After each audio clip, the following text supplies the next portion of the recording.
Assalamualaikum warahmatullahi wabarakatuh. Halo semuanya, di sini saya akan membahas tentang perkembangan embriologi ikan maskoki atau yang disebut juga Caresius auratus.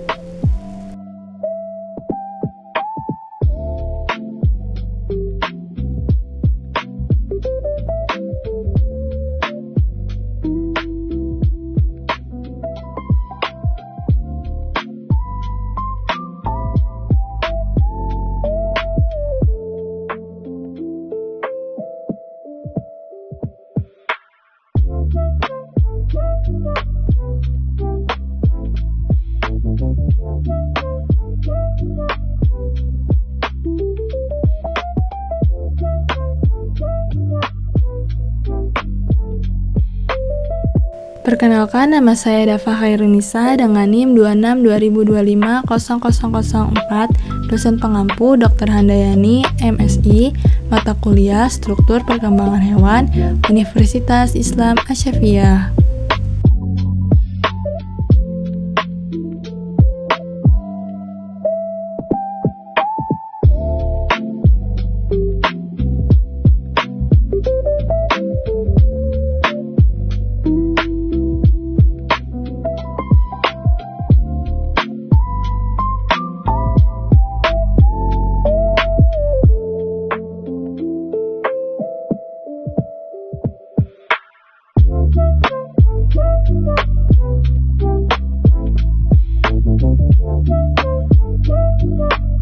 Di sini yang pertama saya akan membahas yaitu tentang definisi dan karakteristik umum Pisces.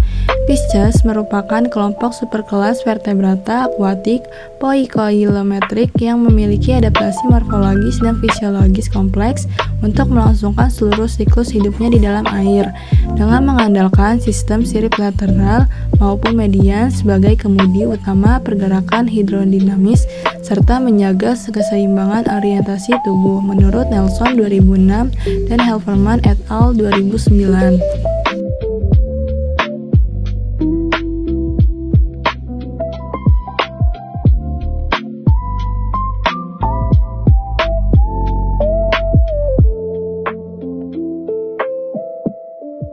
Yang kedua, di sini saya akan membahas tentang profil spesies ikan maskoki. Ikan maskoki atau yang secara taksonomi diklasifikasikan sebagai Caresius auratus dari famili Crypinidae merupakan organisme hias air tawar yang memiliki sejarah domestifikasi artifisial sangat panjang, sehingga memicu terbentuknya variabilitas fenotip, plastisitas genomik, serta diversifikasi organ tubuh yang sangat kaya. Menurut Axelrod, Vorderwinkler 1995 dan Matsui 1981.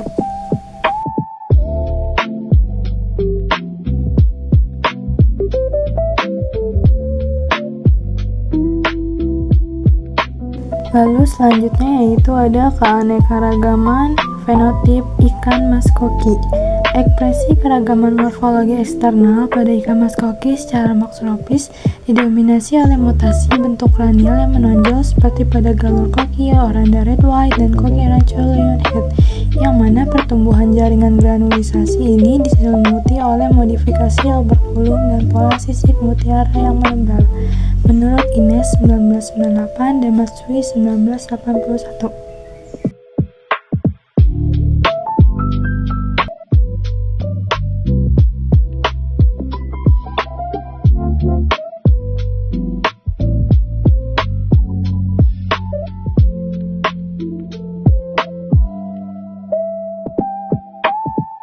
Polimorfisme pada spesies Caresius auratus tidak hanya terbatas pada area kepala, melainkan meluas hingga modifikasi ekstrim pada sirip ekor ganda seperti pada galur fantail, serta variasi deposisi kromotor kulit yang memunculkan kombinasi warna bervariasi, mulai dari galur oranda panda hingga oranda red cap. Menurut Ines 1998, Axelrod dan Vorderwinkler 1995.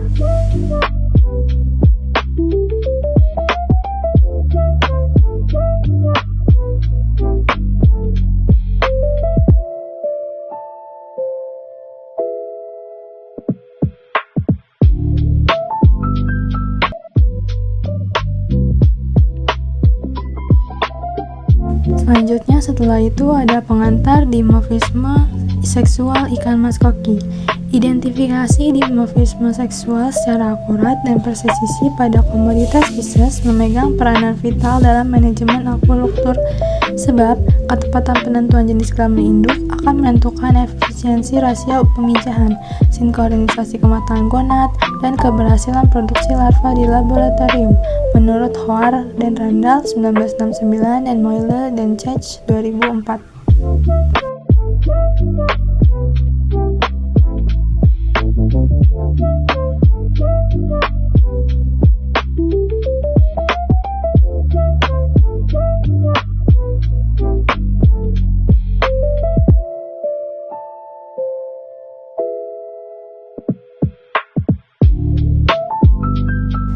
Selanjutnya yaitu ada analisis struktur lubang angin atau kloaka. Evaluasi anatomis menunjukkan bahwa papila genital atau lubang angin ikan mas koki betina memiliki karakteristik morfologi yang cenderung membulat, berdinding tebal, dan menonjol keluar membentuk struktur mulut rahim.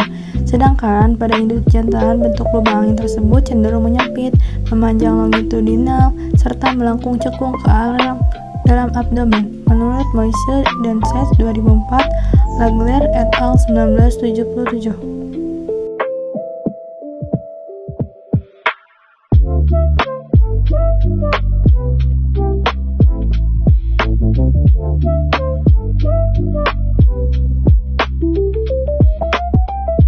Lalu di sini juga ada karakteristik organ tuberkel pada sirip dada. Selama masa pemijahan, aparatus seksual sekunder berupa organ tuberkel yang berstruktur kasar seperti amplas akan tumbuh meluas pada jari-jari sirip dada induk jantan akibat stimulasi hormon gonadotropik, sedangkan pada sirip dada ikan betina hanya dijumpai bintik pigmen putih halus yang tidak berstruktur menonjol, menurut Wiley and Johnson 2010, Howard dan Randall 1969.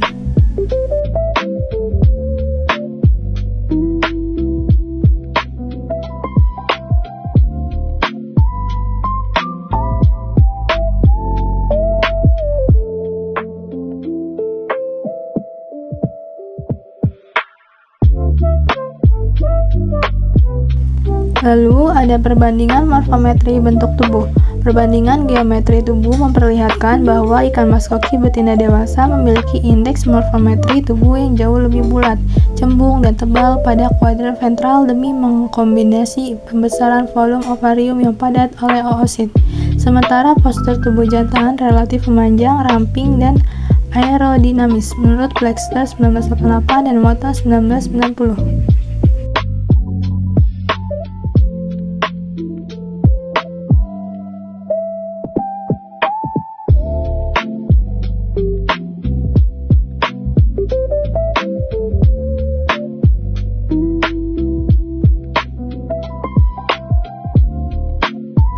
Di sini juga ada pengamatan etologi pemijahan.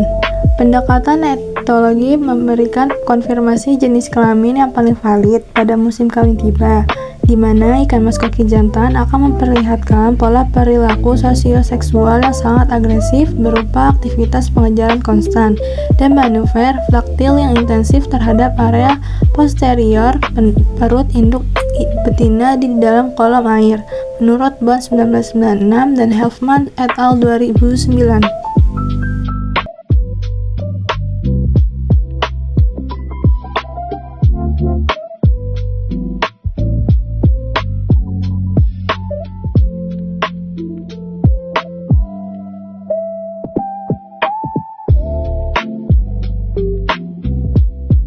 Lalu di sini juga ada mekanisme proses fertilisasi eksternal. Peristiwa fertilisasi pada kelas Pisces umumnya berlangsung secara eksternal di lingkungan perairan luar, di mana rangsangan gesekan fisik dan penjantan memaksa betina mengeluarkan oosit matang yang secara langsung akan disemprotkan cairan sperma atau milk oleh penjantan demi menjamin terjadinya fusi proniklus gamet, menurut Helfman et al. 2009 dan Ballon 1975.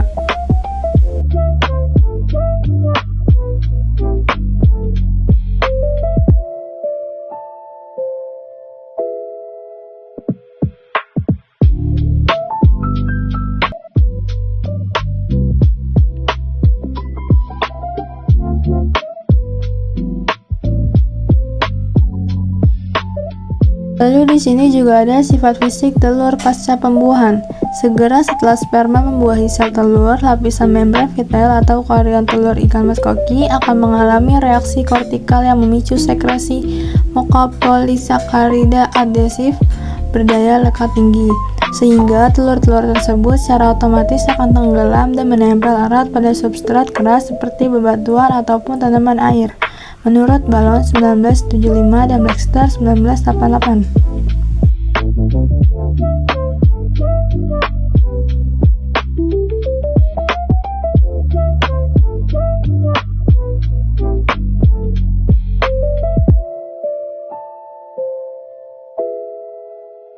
Dilanjut, awal pembelahan embrionik, fase cleavage. Fase embrionik ekstrakapsular diawali oleh pembelahan sel secara mitosis yang berjalan sangat akseleratif, di mana pembelahan meroblastik ini hanya terjadi terbatas pada area kutub animal yang kaya akan sitoplasma tanpa mempengaruhi bagian vegetatif kuning telur yang padat. Menurut Gilbert 2010 dan Kimmel et al. 1995.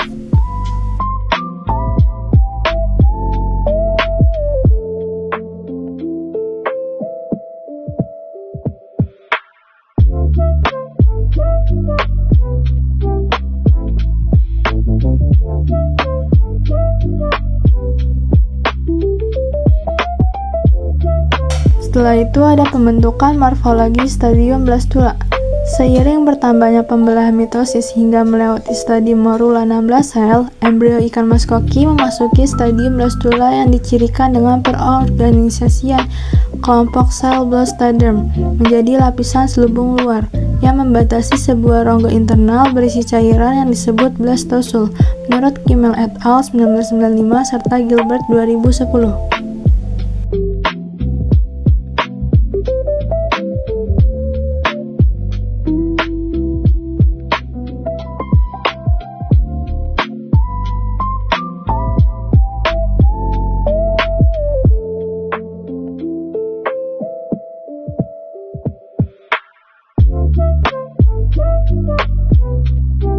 Lalu selanjutnya ada pergerakan morfogenetik pada fase gastrula. Memasuki stadium gastrula, terjadi migrasi massa seluler yang masif melalui pergerakan morfogenetik, invaginasi, involusi, dan pembungkusan epiboli yang dipicu oleh tekanan mekanis kuning telur, sehingga melahirkan 3 lapisan germinal embrionik fundamental, yaitu ektoderm, mesoderm, dan endoderm. Menurut Wolpert et al. 2006 dan Schoenfeld et al. 2009.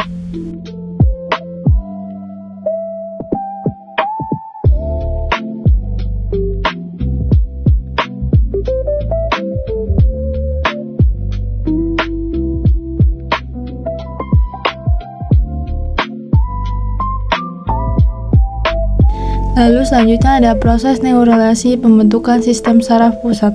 Proses neuralisasi pada Pisces berjalan secara unik melalui pembentukan bumbung neural padat dari diferensiasi ektoderm dorsal, yang mana struktur padat ini kemudian mengalami proses kanalisasi rongga internal, memanjang membentuk tubuh saraf, serta menginisiasi pembentukan korda saraf aksial. Menurut Schoenwolf 2009 dan Sadler 2012.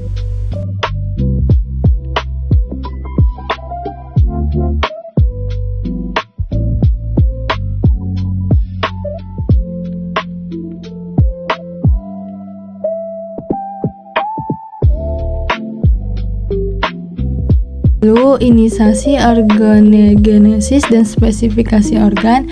Fase organogenesis lanjut ditandai dengan spesifikasi jaringan di mana pembentukan bintik mata mulai melebar dan mengalami pigmentasi melani gelap, disusul elongasi summit mesoderm yang membentuk bakal ekor, serta inisiasi pulsasi ritmis pembuluh darah yang menjadi cikal bakal organ jantung. Menurut Salder 2012 dan Wolpert et al. 2006.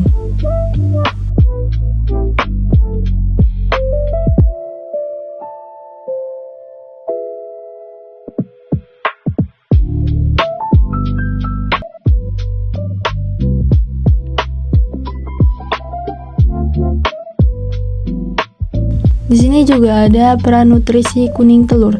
Selama perkembangan intrakapsular di dalam cangkang, chorion embrio ikan mas koki bertindak sebagai organisme heterotrof terbatas yang kelangsungan hidupnya mutlak disokong oleh penyerapan lipid dan protein kantong kuning telur sebagai bahan bakar metabolik utama organogenesis, menurut Kamler 1992 dan Blackser 1988.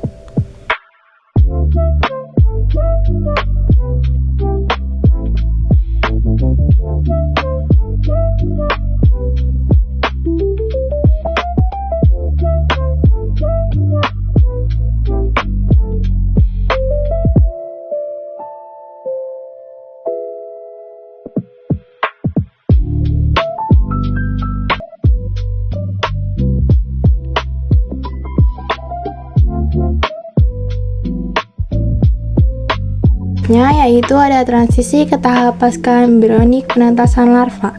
Masa inkubasi embrio berakhir pada hari ketiga pasca fertilisasi ketika kelenjar endodermal embrio menyekresikan enzim proteolitik chorionase yang mendegradasi integritas struktural membran cangkang, sehingga memberikan celah mekanis bagi larva untuk menetes dan keluar menuju lingkungan eksternal, menurut Yamagami 1988 dan Kamler 1992.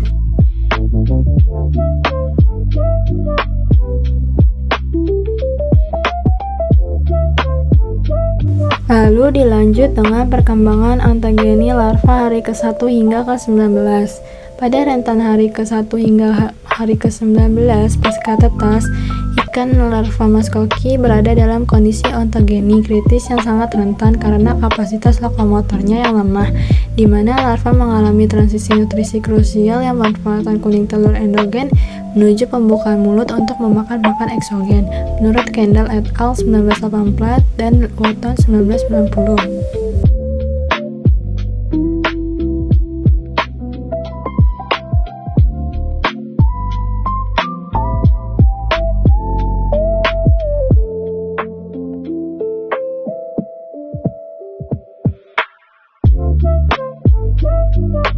Setelah itu peningkatan lokomosi larva hari ke-20 hingga ke-39.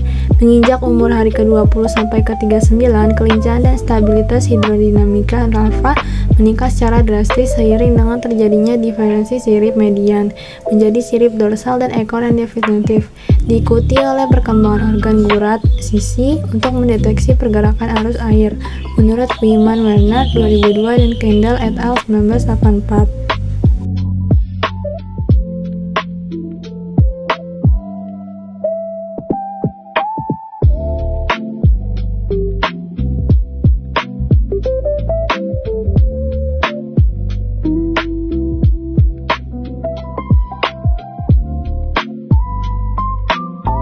Dilanjut dengan diferensiasi morfologi benih hari ke-40 hingga ke-58.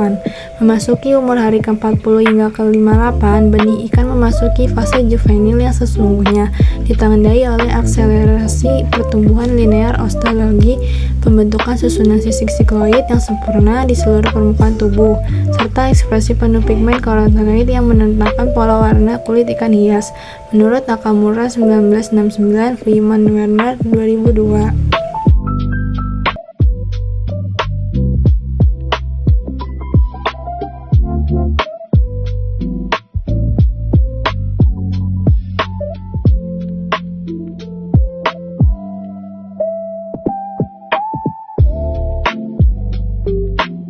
Itu pencapaian fase dewasa tubuh usia 1 tahun. Setelah melewati fase pemeliharaan intensif selama kurang lebih 1 tahun, ikan mas koki akan mencapai ukuran tubuh kritis dan kematangan seksual primer secara penuh, di mana seluruh organ reproduksinya siap mensintesis gamet fungsional untuk memulai siklus perkembangbiakan baru, menurut Wotton 1990 dan Nakamura 1969.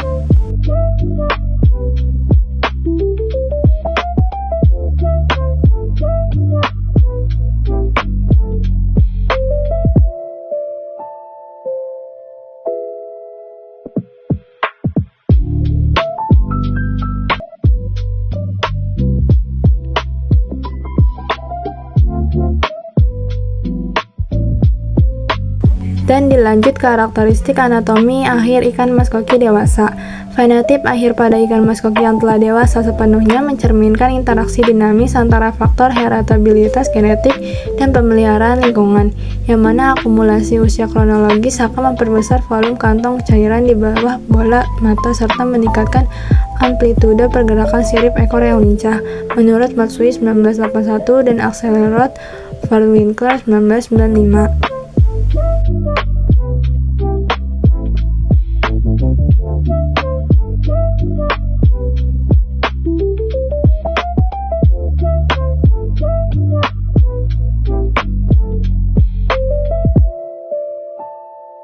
Jadi kesimpulan singkatnya yaitu perkembangan embrio ikan mas koki merupakan proses yang berlangsung secara bertahap dan teratur, dimulai dari fertilisasi, pembelahan sel, pembentukan organ, hingga menetes menjadi larva. Setelah menetes, larva mengalami pertumbuhan menjadi juvenil dan akhirnya mencapai kematangan gonad. Keberhasilan pembenihan dipengaruhi oleh identifikasi jenis kelamin induk, pemeliharaan yang tepat, serta pemberian nutrisi yang baik pada setiap fase perkembangan dengan manajemen yang baik. Pertumbuhan dan keberhasilan reproduksi ikan mas koki dapat berlangsung secara optimal. Sekian, terima kasih. Assalamualaikum warahmatullahi wabarakatuh.